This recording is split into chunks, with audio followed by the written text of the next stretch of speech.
not that we've really changed, but that no one was thinking about the consequences of our actions. So here is, I took a little bit of my statement in the book, and you guys can, I know you guys all know how to read, so this will kind of give you an idea of how it opened up and why I did this.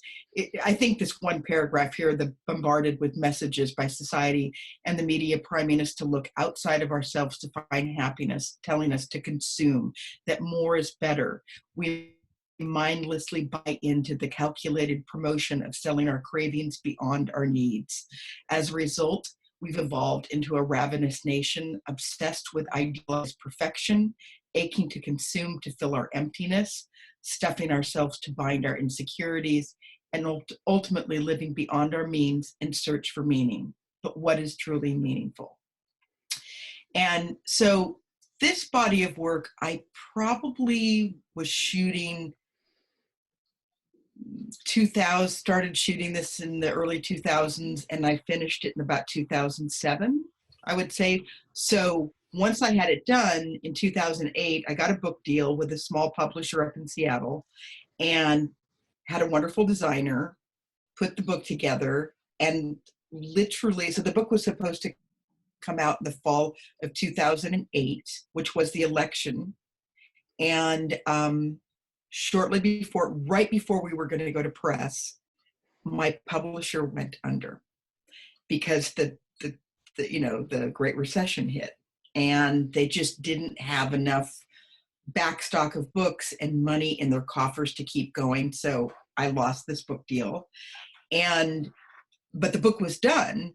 So I got an agent pretty easily because the book was really great, and he shopped it all over, got a lot of interest, but at the end I think it was Random House was interested, and then they passed because Obama had won the election.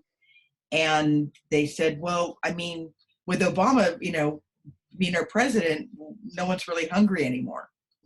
And to quote, what was the thing that Sarah Palin said, like, how's that hope and change working for you? And well, I do think that things definitely did get better during Obama's 8 years. People, as we're seeing right now, they didn't really deal with filling our emptiness with things a little bit more meaningful. So anyway, let me show you some of these pictures. So these were, I'm going to give you, because one of the interesting things is that I'm a writer, so all of my work is connected to text and words and literature. And this was my first series where I started to really put captions that really connected, right? So this is Hungry for Abundance. This one's Hungry for Happiness. And I remember when I showed this picture to my therapist, she looked at it and she said, could you make me like a huge print of this? And I want to put it behind me so that when any of my clients are talking about how bad things are, I want to say, you think your life is bad? This person, everything is horrible. And we laugh so hard because, I didn't make that. I found this car. And to think that someone would walk where everything is that horrible. This is Hungry to Indulge. Now, the interesting thing is, while I was shooting this was the same period of time that was probably my heyday at Getty Images, both as an assignment photographer and also shooting stock. I got signed to Getty Images Tony Stone, in 1998, I want to say, 98. And I then got rolled into Getty Images when Getty Images picked up Tony Stone. And so that 10 years, 12 years, I did amazing. My career was great. I made tons of money.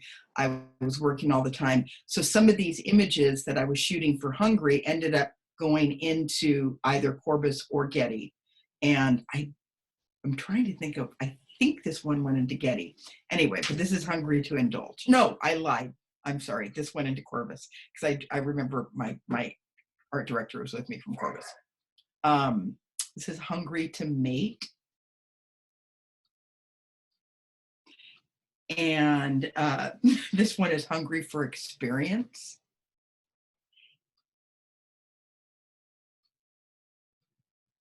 This is hungry for identity. And this is hungry for equality. So I probably shot this image, it was towards the end. I would say I shot this around 2006, 2007. And what was it, about 10 years later? No, maybe 9 years later, that finally, you know, marriage equality became a law. Hungry for salvation. Hungry for solace. And if you all recall, there was lots of wars that Bush got us into illegally. And this is hungry for sacrifice. So that is it on this. So Mike, if you want to open up the questions, please feel free.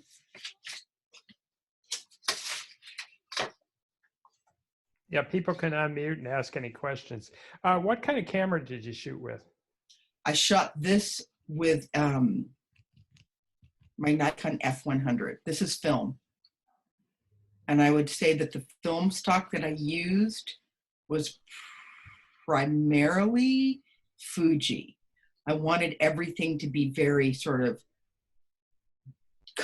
brightly, you know, bright, colorful, garish, something that felt, I think, advertising, you know, that sort of had this, yeah, sort of a consumer feel to it.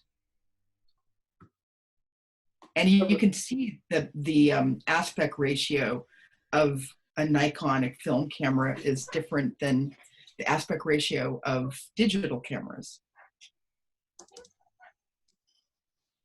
So Question about the, I think it was Hungry for Equality or something, that one? I could go, that one? Yeah, so you purposely did not show the faces, right? I'm just curious. Well, like I said, some of the images I was shooting for stock, you know, and Yeah. The division of stock that I worked with, both at Corbis and Getty, it was more of the high end. It wasn't the typical stock-tastic stuff. We were shooting high-end rights managed work. So we'd go out and we would shoot concept that would be used for, I mean, my stuff was used from everything from Apple computers to Chase Bank to T-Mobile, you know, big stuff.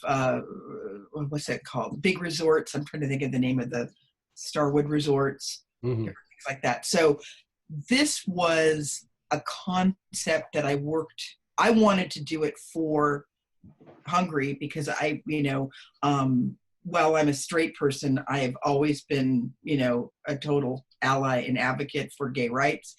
And it was just, these were two friends of mine, and I was going to be doing some pregnancy shots because they were going to have their first child. They now have 3 children. And I talked about it with my art director, and he said, that's great, let's do something. But I think, you know, I'm trying to remember because this was so many years ago, maybe not having the head shown was to make it more generic. Because my art director did come with me on the shoot. That's what I was sort of thinking and looking at it. You know, and in a way, if you look, but here's the other thing though too, Steve, I'll just quickly go back through a couple of the images. Now you see her face, but you don't see her. You see Steve Carell, like if you look at this, I'm purposefully cutting almost everybody. You never really fully, and if you saw, there's like, God, how many are in this book? I think there's about 80 images in the book. You never fully see anybody. Not any live people, because I was making a statement. This is sort of anthropological. I was making a statement about society in this time in our world. Now, if somebody like this preacher was on TV, by the way, this is at my aunt's house in Fredonia, Kansas. And I have a friend, well, I have a lot of friends in the film industry, and one is a production designer, and she goes, there's not, even if I had the biggest budget in the world, could I ever make anything look so accurate as this? It's so well, even though it's real. But anyway, so yeah, if you see this, it isn't just because these women are lesbians. It really had nothing to do so much with that. It was just sort of the anonymousness of Americans. I think Lily had a question. Oh yeah, actually you just answered. I was wondering how many pictures you put in your book. You mentioned like 80. Yeah, I think I'm again, it's been a while since I've done this book, but I'm pretty sure there was 80 total. And I would say, I mean, there is no rule. There's no hard, fast rule of how many images need to be in a book. But I've seen books with as little as 30 images, which I think is a little bit that's not enough from my perspective. Unless it's like there's a lot of text, and we'll get to the text in a minute.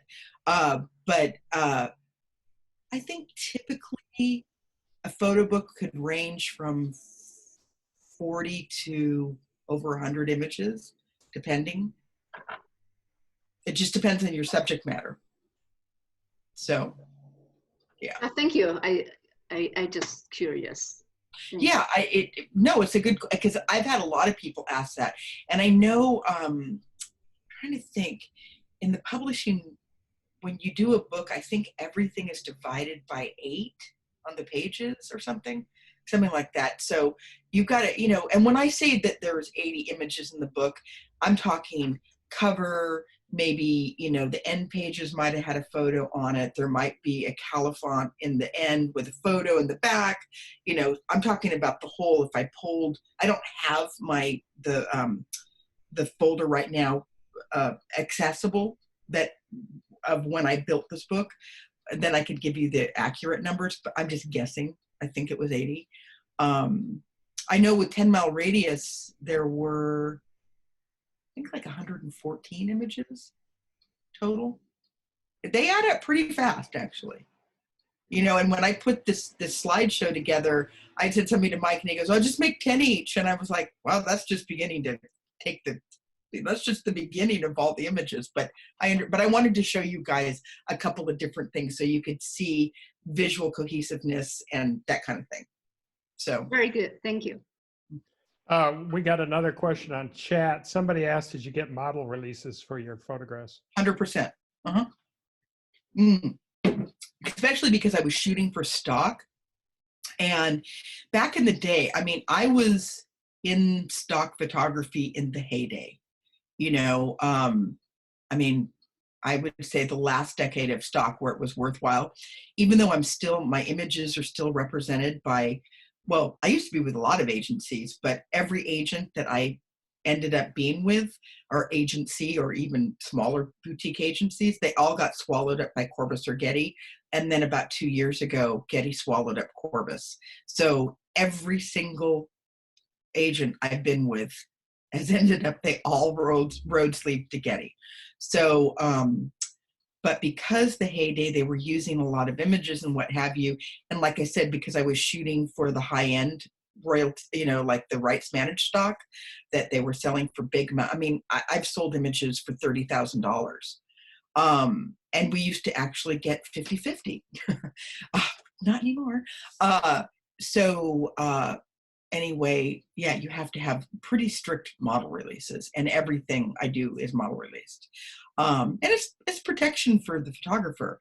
And I also, on my business insurance, carry an E&O, which is errors and omissions rider. So just protection, I think it's smart. But yes, so to answer that, yes.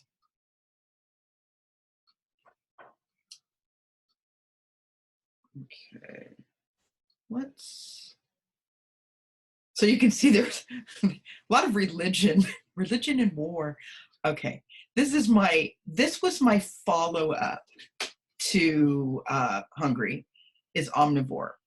And I think that what happened in Omnivore, I shot Omnivore from 2009 to about 2012. So it was like a 2.5, 3-year project.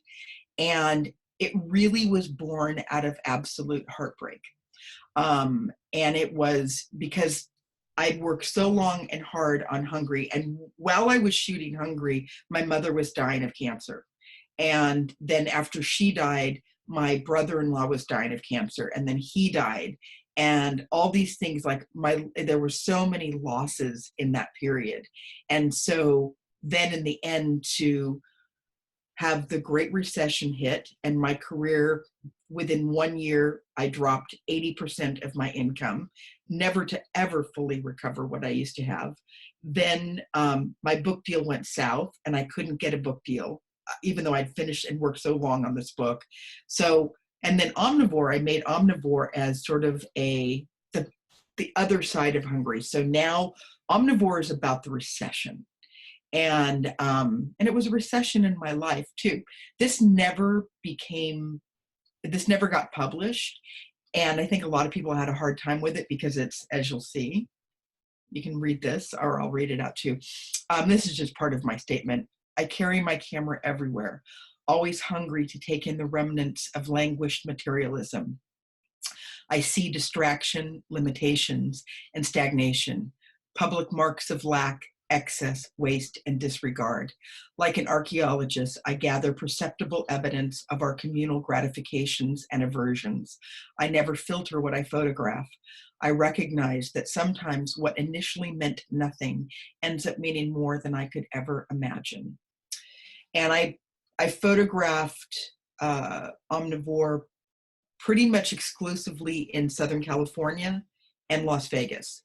I went to Vegas twice, I think, because I knew that city had been hit so hard by the recession, and I wanted sort of this flat, this was actually in Vegas, I wanted a flat sort of, I still wanted to stay with color. And I shot this with, which camera did I shoot this with? This was digital. I shot with a Canon. I shot this with my Canon G10.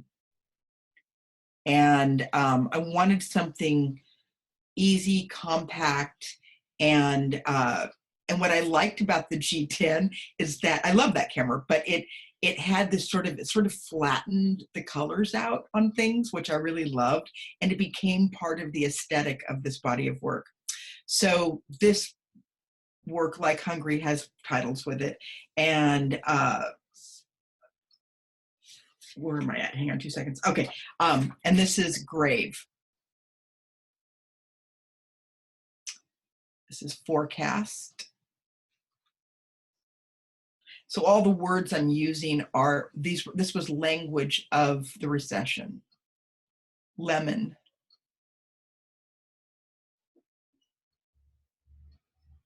This could be perfect now. This is called Subsidy.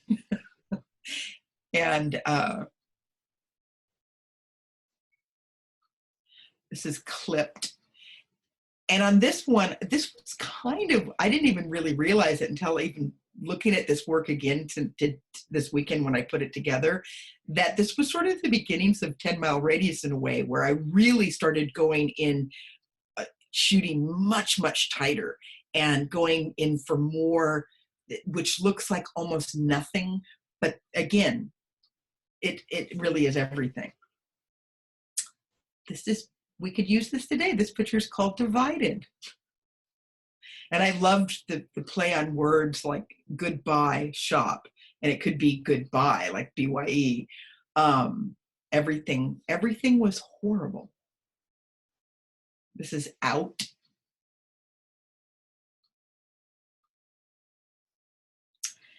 This is Regulate. This is Spread. And that's Hope. That was all that hope, that hope and change that we that we wanted. So that is Omnivore. And if anyone has any questions, please chime in. I have a question. Yeah. When you make this a book, the workflow you go through to organize these images in the book, are these the final croppings that appear in the book? And how do you do the layout? Do you use a graphic Photoshop designer? All my books have been designed by graphic designers. Okay, so and you don't do it yourself. Okay. No. These, even though this book never became published, you know, I hired a designer to do it for me.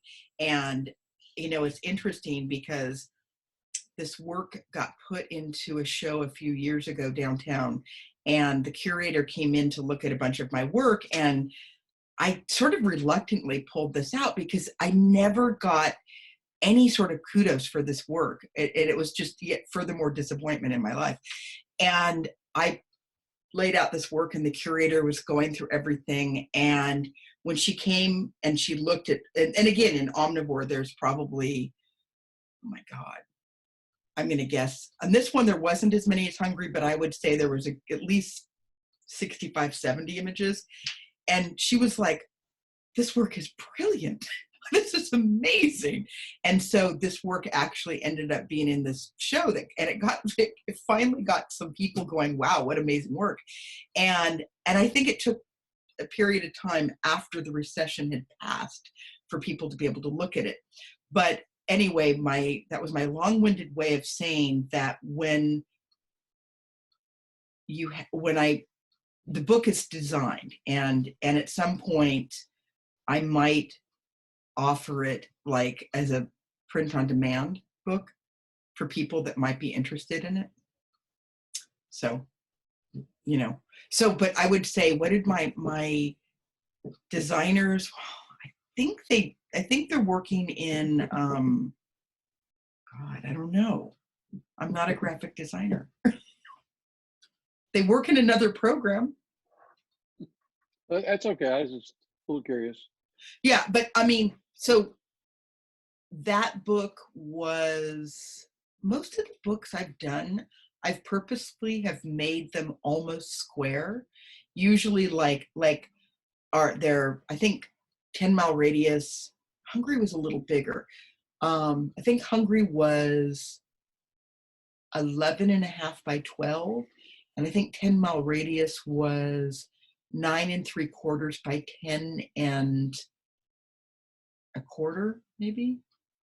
Because you need room for the binding too. So even though one side, usually the horizontal side, not the top and bottom, is usually a little longer so that you can have room for the binding. And so, but I did that because if you shoot vertically and square and horizontally, which I do, that way it felt like it was the easiest way to show the work without, you know what I mean? So you could turn each page and you could lay, this horizontal image would lay into into a square frame. You know, there'd be white around it. And if it was vertical, it'd be a little bit thicker, white borders on the side. And if it's horizontal, it's a little thicker on top and bottom, the border, but it looks pretty good, actually. So, and then in each page, the title is not on the image, but it's, you know, I tend to like things to be a little bit, you know, so the image can really sing, and I don't want to gunk it up with anything else. So Kat, I'd like to ask, is it one word per page, per image? Well, usually when you're doing a book, there's, it's 2 pages, actually, it's a spread. Oh. So, yes, but yes, for the 1 word per image on this project. Actually, I think on Hungry, usually those were Hungry 4. How do we lay it out? I wish I could show, at least, I don't know if I have a copy of it. Hang on.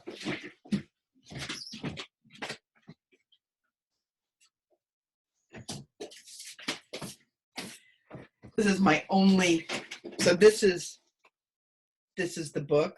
And I actually have it, let me see if I can find a good layout. Well, You have to turn off your screen sharing in order to show it. oh, how do I do that? I go to stop share.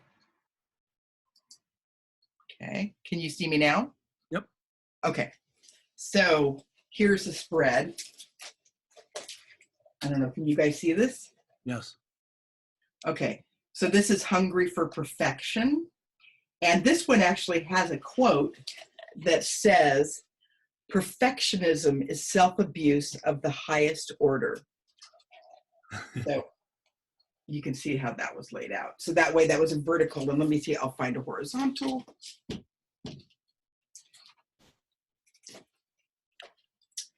How did you get into a plastic surgeon's operatory to do that? Because my dermatologist is a plastic surgeon, and she's also a photo collector.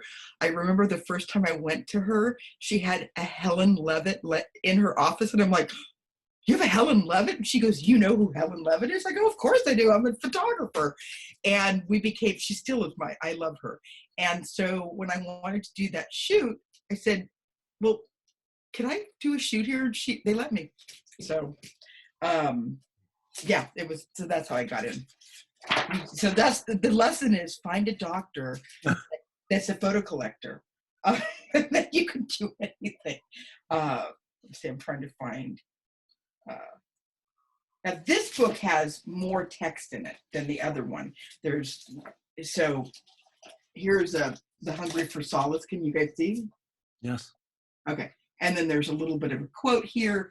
And what does the quote say says, the lust for comfort, that stealthy thing that enters the house a guest, then becomes a host, and then a master. So, yeah, so these books are, I like to make books that make you think. Sounds fairly passionate about each of these. Me? Yes. Oh, yeah. These are they're like my best friends, and someone asked me once, like, what is your favorite project? And I'm like, if you had to choose one, I'm like, Sophie's Choice.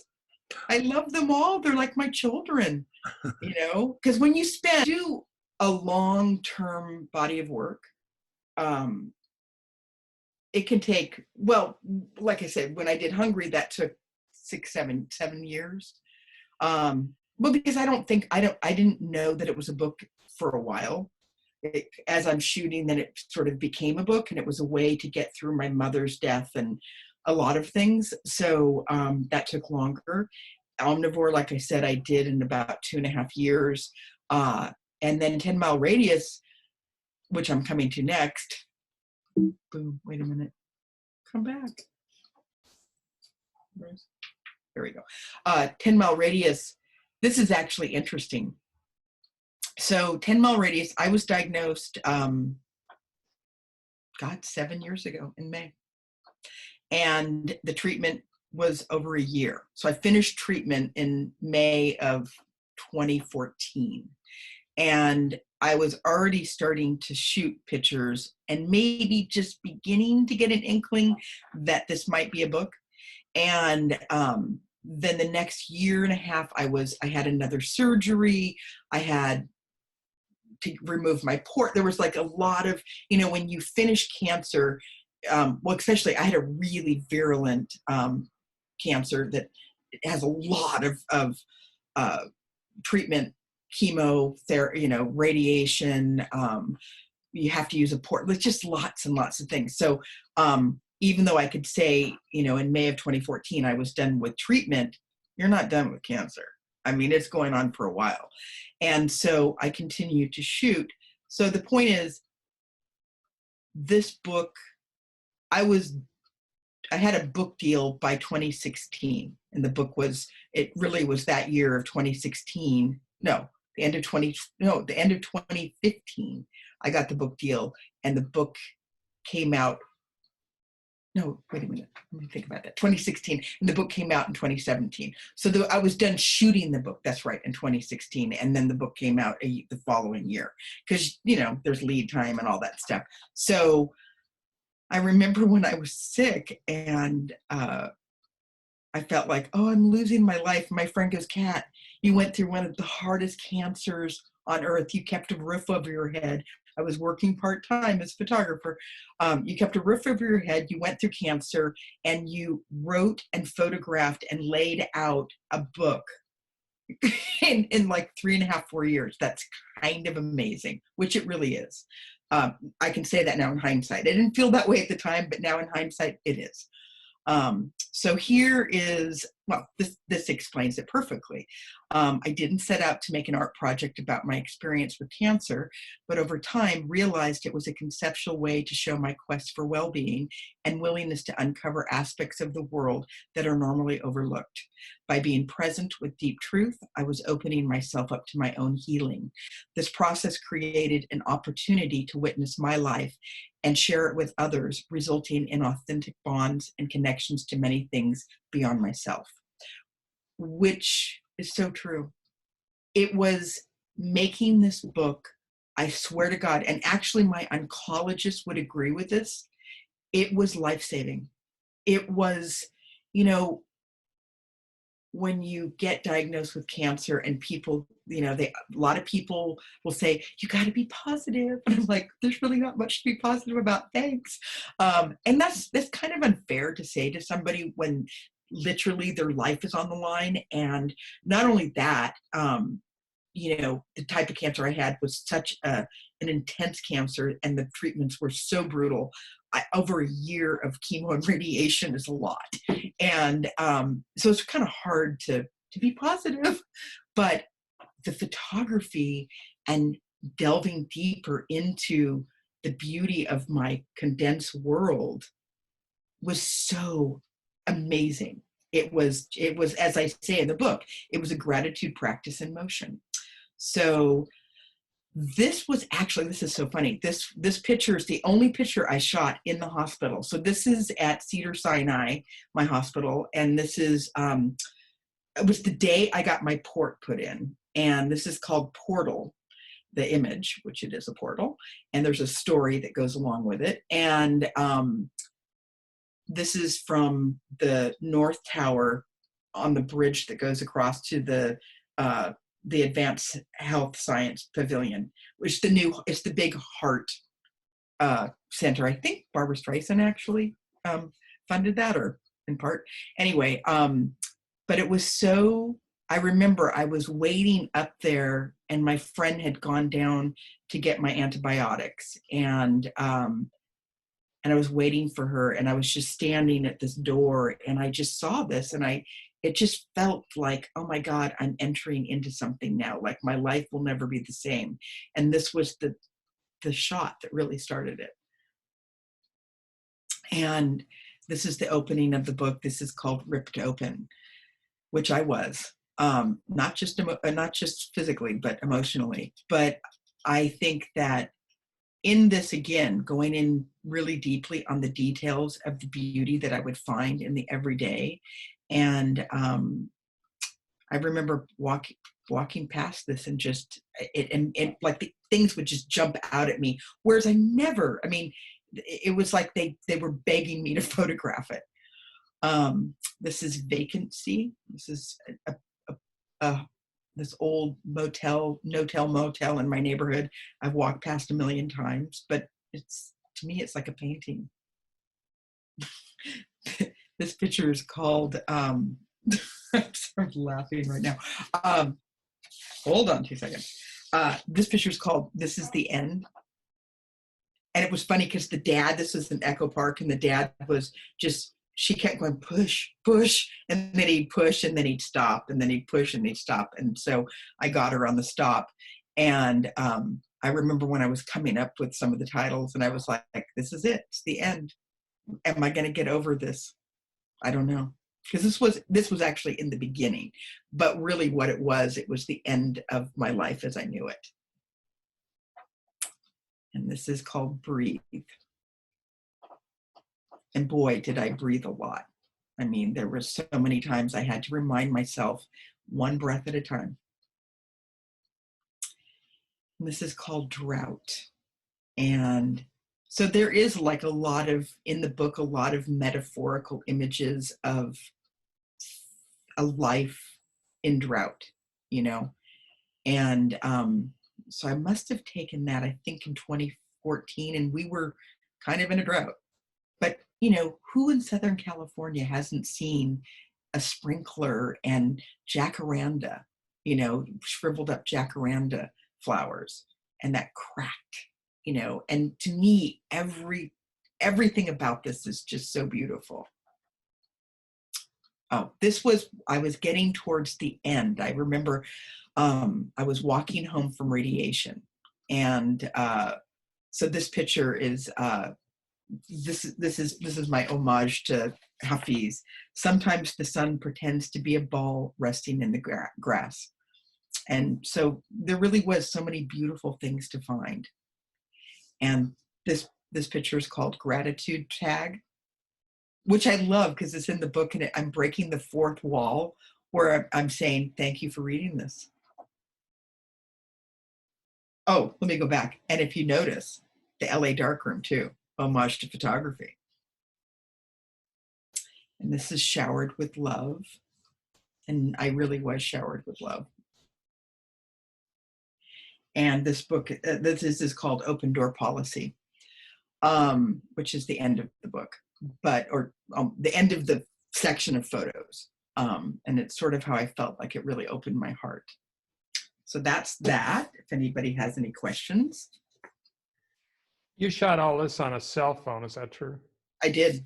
I shot this all on my iPhone. I shot it on an iPhone 4S and an iPhone 6. So, and I used to joke about people who shot on iPhones, like, well, I'm a real photographer, and, you know, I don't, you know, what the hell, what are people taking pictures with an iPhone or a Droid or whatever you shoot with? I don't really care.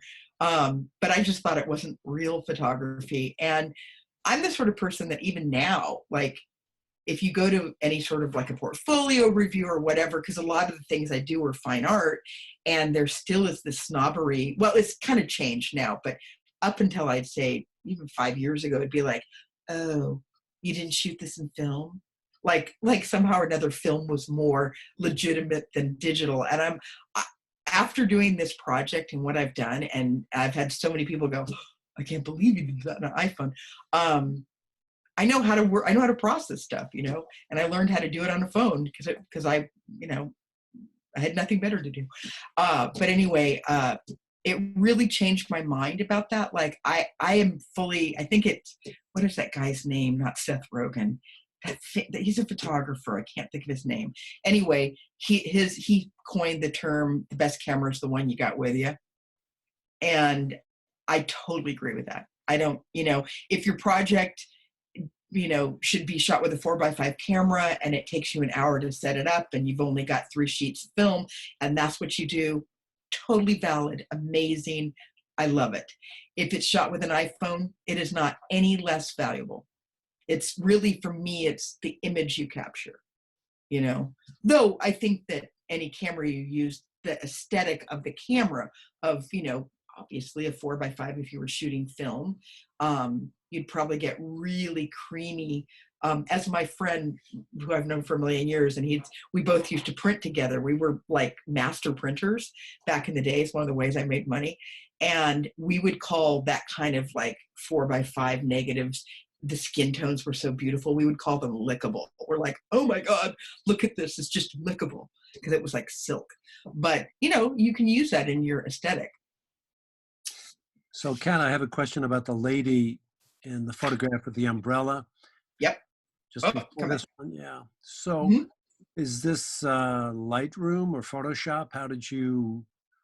Well, so basically most of the processing was done in camera. So I'd get the image, I'd come home, the apps I use, and by the way, I'm totally a Luddite. I'm not, you know, I'm not like some master app filter photographer. I just found the couple apps filters that work for me and processing, and I would use them. So my main one is Snapseed, the Google Snapseed. And hold on, I'm going to look at my phone. And then the iPhone too. And then what is this one? Photoshop Express sometimes, and Pixlr, Pixlr, and on occasion Photo Toaster. So, so I did most of everything in camera, and then I would send the images to my desktop. I'd email them to myself, and then I would download them onto my desktop. And when I did the book, then all those images, I did final step. I ran them through Photoshop and just made sure everything, the levels were right, and if there was any additional spotting I needed to do or what have you. So, yeah. So yeah, there was a blur filter on this because the problem is if I chose to do the blur because of the Ross and the Ralphs, it was just too overpowering, and the Aaron brothers. And I'm like, well, if I blur it out, I mean, not that you can't, you know what it is, but it definitely, I promise you, it's a lot less obvious. Oh, it works. It's nice. I like it. Thank you. Though what I do like is I kept the porno, the LA Express stuff, but there is, if you look through 10 Mile Radius, because the book I'm from LA, and it's a love letter to LA, really. Anytime you'll see throughout the book these little motifs of references to LA, and that's one of them. So I have a question. yeah. So in a body of work, do you try to stick with the same device or camera throughout the whole? So Yeah, everything's absolutely. Yeah. Yeah, because when you're just using, when I delve into a body of work, like because again, this was 3 years of shooting, I'm guessing. You want your camera to be like an extension, like an appendage of yourself. It has to be that you don't even think about your camera. It becomes one with you and what you're photographing. So, maybe you don't work that way, but for me, I don't want to think about my camera very much. I just want it kind of, I'm more concerned I want to find the image and not be all caught up with, f-stops or anything like that. That was also, which was so great about using an iPhone. You don't have to think about any of that stuff. I've spent my whole life dealing with, lighting things for commercial clients and, shooting manual for most of my life on film and exposing and, so to have the luxury to not have to worry about all that, it's pretty cool. Thank you. So we'll end with, this is my current project, and it's really new actually. And it's like now with COVID and everybody, we're all home and we're all stuck, sheltering in place for good reason. And I see so many photographers now that are doing these projects, families behind windows and, and talking about like, wow, I'm really just photographing close to home or within my home. And they're acting like, this is a whole new concept. And I'm like, yeah, I already did a book about that, came out a few years ago. So for 10 Mile Radius, so the thing is, this project is a 50-yard radius. This is a cat who lives downstairs from me. And I had started here, I will show you here. So it's called The Cat Is Me. And The Cat Is Me started as a fun photo challenge. On occasion, when I'd catch the kitty who lives downstairs perched in the window, I tried to see if she'd allow me to take her picture. It took a while, but over time, a begrudging trust grew between us, and my collection of her portraits grew. When the COVID-19 pandemic hit, our whole world shifted and the stark reality sunk in. We all live behind windows now. Then the framing of my story became clear. This confined, gorgeous creature, whose myriad emotions range from humorous to heartbreaking, is a universal reflection of this unprecedented time. While I see myself in the cat, and certainly the cat sees me, the spirit of these images aptly depicts we all are the cat. So once I started I decided that I was going to, and I still am, and that Mike knows this, and so does Steve, I'm still, this project's happening in real time. I'm shooting and putting this project up on my social media and finding language of the coronavirus to connect with the cat. And it's kind of amazing. I'm getting incredible response to it. This is the picture. We all live behind windows now. And I think the thing you'll see, which is so amazing, is how emotive and authentic this cat is. This is social distance. It's almost like when she did this, I call her Gata Blanca, when she did this and she puts her hand up and it's like almost like, how? This is called protective wear. This is chain of potential infection. This picture is called infectious host. And this picture is called under house arrest. And this picture is called stand back 6 feet. This is stir crazy. And this is antibody. And this picture is called Nothing Like This in Our Lifetime. So that's some of them, but you know, it's weird. I've been putting them together because I already have I have some interest from publishers and museum people about this project. And so I've been pulling it together, and between what I've been shooting and what I had already shot before COVID, I have over 100 images to edit from. Now, I don't think that they're all going to go in the book or what have you, but you know, there's quite a few images. So Mike, if you want to open this up to any questions. Yeah, anybody can ask questions. Go, it's anything they want. Kat, I'm interested. Frankly, I'm challenged to think of you more as a writer than a photographer, even as beautiful as your photos are. Really? Tell me why, Fred.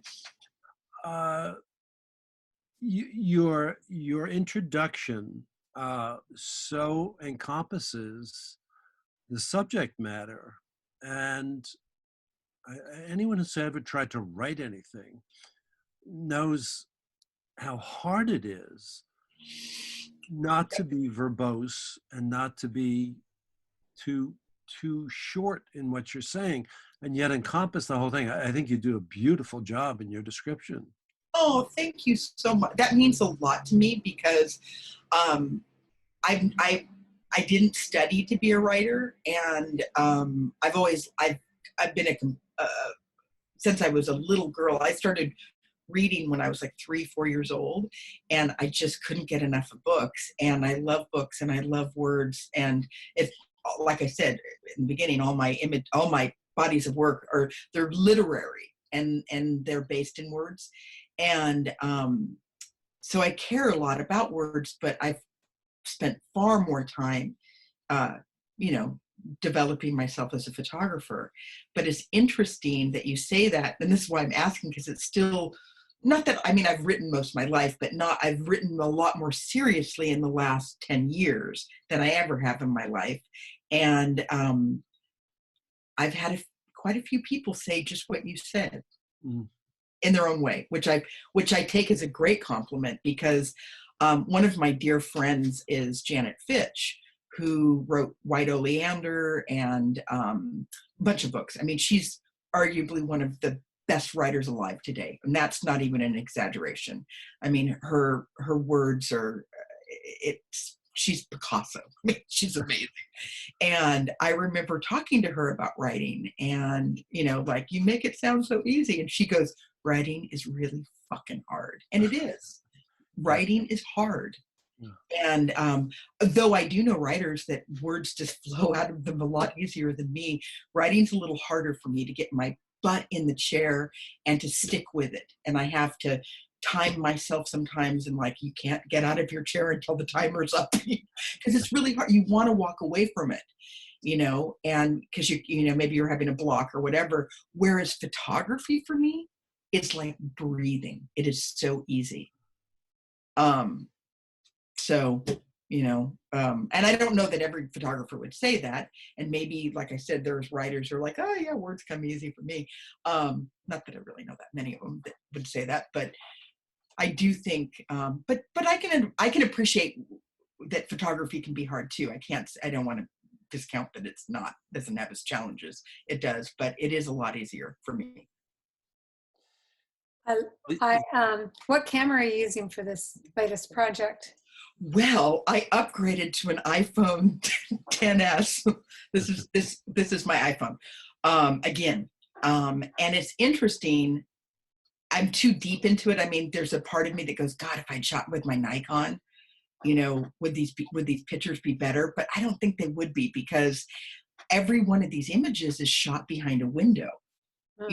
So if even though she's coming out, everything is a reflection, which also I find metaphorically very interesting in the project, that, this is all about inner reflection. And actually, Fred, I'm just starting writing, like, more than just the artist statement, but, kind of getting into the personal side, because this is I am the cat. Here's another weird thing, you guys, too. I call her Gata Blanca. Well, my name is Cat Gwynn, and Gwynn is a Welsh word, and it means white, which is so bizarre, and that this white kitty showed up in my life.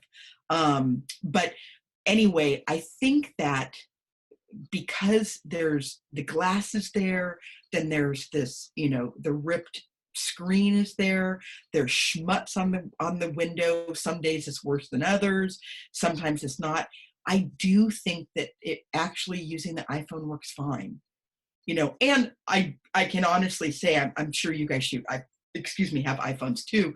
The XS, and you can see the schmutz here, on the window from, I don't know, dirt, rain, whatever. But the XS iPhone is definitely better quality than the 6 and the 4S that I was using, though I've made images. I haven't printed these yet, but on 10 mile radius, I've made 20 by 20 images, and they look amazing. So, again, and I have I work with, I don't do my own printing, even though it's so funny. In film days, I was a master black and white printer, and now I have all my printing is done. I have a woman I've worked with for years, and she's a dear friend. She's an amazing artist in her own right. And we're going to start printing these images now too. So, because I want to see, but yeah, so I think that it's fine. If I kind of knew that this was going to turn into a series, I might have chosen a different camera, but I'm not going to change now. I'm too deep into it. I think they're great. I think they look wonderful. Yeah, what I also like about them is they're very painterly. Mm-hmm. I was raised by, my mom was an amazing oil painter. She was mainly a portraitist. And then my grandfather, her dad, my grandpa Gwynn, he was actually an architectural engineer, and then he retired and became a plein air painter. And he kind of was a noted California landscape painter and worked with Millard Sheets, and a very, very talented guy. And and then my grandmother was an illustrator, and she could do anything. She was amazing illustrator, cook. She could sew, she could knit, she could garden, she was probably one of the most amazing artists I've ever met in my life. So I was raised around fine art and painting. So I think that, these definitely are their homage definitely to painting. And I've had quite a few people comment on them in social media saying, okay, that's a Renaissance painting. And it's so funny that this beautiful but scrappy white cat, is painterly. It is artworthy. you know, and I love her, you know, there, this relationship that I have with her it's so incredible. You know, she feels like, and by the way, I've never touched her. Our whole relationship is between glass, which is, that's part of what I'm writing about now, you know, so. Thank you. And that's it for what I have. And, you know, and are you guys, is anybody right now working on a book project or? I'm putting together 9 years of backpacking in the High Sierra with friends in Yosemite. Oh, nice. And so I have far too many photographs, and my focus changes with every photograph I review. One says, oh, this should be about mainly landscape, and then there's some really nice photographs of the other people I backpack with. Oh, I'm sure. And then there's the food. We go glamping. This is not. Oh, that's great. So then the menus were always surprised, happily surprised, and so on. And so I'm constantly losing focus of what direction this book should be. So. Well, you know, that's the thing too. When you're making a book, and Steve and I talked about maybe a week and a half ago about, you know, he's working, I know, on stuff from Peru. And when you do a book, it has to have a point of view. There needs to be a way, you know, that's why I was talking about, especially like with The Cat Is Me. I mean, it could be a collection of cat pictures, but when COVID hit, to frame this around, it makes it beyond me. It becomes universal. And the same with 10 Mile Radius, you know, again, it wasn't a book just only about cancer, but it was a book about how to be with life every day as though it was your last, and finding the beauty anyway. You know, so there's you want to, in any book you're doing, you want to frame it with something more than this is my camping experience, right?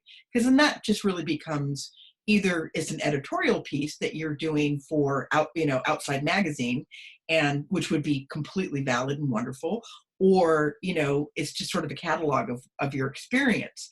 But if you can find an angle that makes it interesting, but I haven't even seen the photos, but just talking about glamping and the food that you make and you can't make your decision, I think you've got a story there. I think that there's like, you know, there's so many books in the world, and when you are getting a book deal, and I took a really great book proposal class about 6 months ago, and really incredible. And I've written proposals before, but this woman, Linda Severson, she really brought my game up. And what she's saying is that, you know, when you do a proposal and you're trying to get a publisher, you have your marketing page and you have your book comparative page. And so you really do need to do that work. You've got to see like what other books are out there happening that are similar to yours, not for you to go like, look, here's this book about Yosemite and glamping, but mine's way better. It doesn't matter. It's fine if other books are successful or really well done. But what you learn from them is not only to not be like their book, but what to find your unique voice so that you can say, well, this book is very successful for these reasons. I'm taking this angle, which is unique, and it has potential to be successful for this reason. You know, publishers want to know that, you know, and so it's really good exercise because it makes you find your angle. And you also, in your proposal, need to explain to a publisher, and they're really going to use this information anyway, their PR person or whatever, once your book comes out, you have to explain to them why you are the unique person to do this book, why, you know, there's no one better on earth than you to do this book. Now, on The Cat Is Me, all I need to say is my name, this is Gata Blanca, and I'm cat white too. So I'm the perfect person to do this. But I think I'm the person to do this because she and I chose each other. But I think there's a lot more there. And actually, I spoke with my PR guy who did my PR for 10 Mile Radius, and he said, he said just going from, a couple years ago releasing a book about confinement, which is so, on the zeitgeist of what's going on right now anyway, you're ahead of the curve. And he said, and then to go into even delve deeper into the confinement of a cat that lives in a window. He said that's the stuff we love as PR agents. That's good interview material. So I would say, Fred, I would love to see your work because I love Yosemite. I love cooking. And I haven't glamped enough in my life. I think glamping sounds fabulous. And are you guys glamping? Are you car camping or are you? No, Yosemite has this lottery process whereby the public makes, you join a lottery and there are 5 camps and 1 base camp right by the highway. And you hike to each of these camps and they offer you hot breakfast, a wonderful meal in the evening. They'll make lunch for you as well. Really? It's usually 6 to 8 or sometimes 10 miles between camps. Spend a couple of nights at each one. And you start and finish at Tuolumne Meadows. Mm-hmm. And yeah, we have mules carry in wine for us just because we don't want to carry it. We're a bit lazy. So, and you're sleeping in bunks in tent cabins. And even though it's summertime, they offer you wood to burn in the wood heating stoves because it's high altitude. It gets cold at night. Mm-hmm.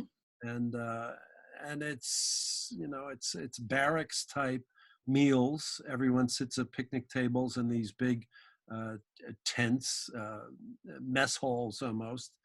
And so there's so much camaraderie and such an enormous span of personalities and capabilities, and it's just endlessly interesting. So that sounds great. Well, as you're saying that, I'm thinking you could call your book Mess Hall, and then your subtitle can be, the glamorous glamp of blah blah blah or something, right? To sort of play off on the two. That sounds great, actually. oh, it's How great. do I find out about this? You go to the National Park Service, Yosemite, and it's called Unguided. I guess unguided tours. You can go on guided tours where they'll put you on a mule and you can use mules to go between these camps, or you can really rough it and camp in a tent at each of these camps and share in the hot meals if you wish, and the hot showers. Most of them have hot showers. So Are the showers built or are they sun showers? no, they're real showers, and most of them have real flush toilets or sun toilets, as they call them. It's really pretty. Backpacking, one imagines roughing it. This is hardly roughing it. That's the way I like it. No, I love being outside, but I'm not.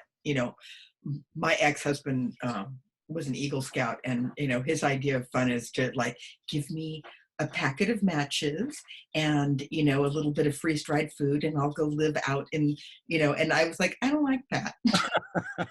Can we go to a hotel? No, but the funny thing is, I love the outdoors. I'm just not on climbing up a rock and living on nothing but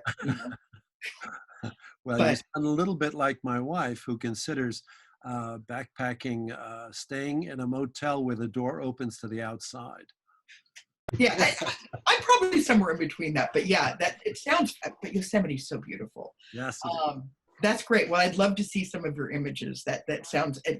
I think you could put together a book for sure. And even if it never got a publisher, I would encourage you to hire a graphic designer, lay it out, write your text, and make it a blurb book. Or there's a lot of really good self-publishing places that you could make 10 copies of your book, and maybe the people you work with, or excuse me, you go on the trips with, they could buy a copy. Yeah, I may be, even though I'm very outgoing in so many ways, I think I'm too shy to seek a publisher. But it's just for all the different groups that I've hiked with, they're all sort of included. So it's almost like a family album of being in the woods with other people. So Right, but I think that they would, I mean, again, I don't think that every, you know, I don't think every project you make has to be, you know, be a Simon and Schuster book.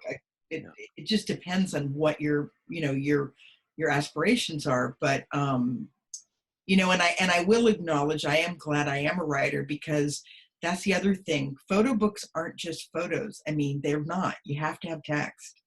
And often there are a lot of photographers who are not writers, and they get writers to write for them. But a photo book is not just images. I mean, very rarely. There are some, but typically there needs to be text. There needs to be a framing of something, a point of view. So, and maybe on yours is just, you know, sharing the fun you had and what maybe you learned on the trip, or what was the best dinner you had. And maybe you could even share some of the recipes. I don't know. I have done one just for our group, and essentially I'm inspired by Rumi, the poet. I love Rumi. And so I would choose passages that I thought fit each of the photos. And that's what I did. And you sound almost like having a Buddhist approach to simplicity and gratitude, if you will. Yeah, What you've done so far. Yeah, I've studied the Dharma for well over 20 years, and it definitely informs my artwork for sure. And so does Rumi or Hafiz. I love the mystic poets, and so I think a lot of my projects I bring in. I'm not afraid to bring in quotes or other writers who I really admire, and or, you know, and do my own writing too. So. But again, and you could, the other thing is too, you can always team up with somebody. You know, that's another option, that if you're not really a writer, maybe you have a friend or you know someone who is a writer that's interested in the subject matter that you're photographing, and you could team up and make a book together. That's always a possibility. Only great ideas. I'm so glad I attended this. Oh, I'm so glad you did too. You guys, thank you so much. I'm really, I'm glad that you. Can I have one quick question? The Sure. lighting, the cat pictures, what type of lighting is this? Like northern exposure window, and because the lighting's you know, makes the picture too. Oh, absolutely, absolutely. I love lighting. Lighting is isn't that like the Latin term for photography means to paint with light? Sure. Yeah. Which is I love light. No, I'm trying to think of the exposure is actually southern. Oh. I've never even thought about it. Well, no, wait, wait. So if I'm looking at her, at the cat, if I keep looking beyond the cat, I would be looking north. So does that make it southern exposure or northern exposure? Well, the light, it can't be from the south, you know. Right. Okay. So that's right. So southern exposure. So And and sometimes, to be honest, I'm trying to think of, like, sometimes it's glary, sometimes it's overcast, and I get these wonderful reflections from, you know, so this is behind it, you know, my house is upstairs, but you know, and then of course there's the close-up, but here, you know, there's definitely more sun. So I kind of have to work. And here's the other thing too, she's not there every day. I mean, seriously, a week or two can go by and I don't see her, and I'm like, God, maybe she's a ghost. And then the next day, boom, there she is. I'm like, oh, you're not an apparition. So it just, I kind of got to work with the light that I have, but it's been pretty good. Yeah. I would have to say, for sure. Great, thanks.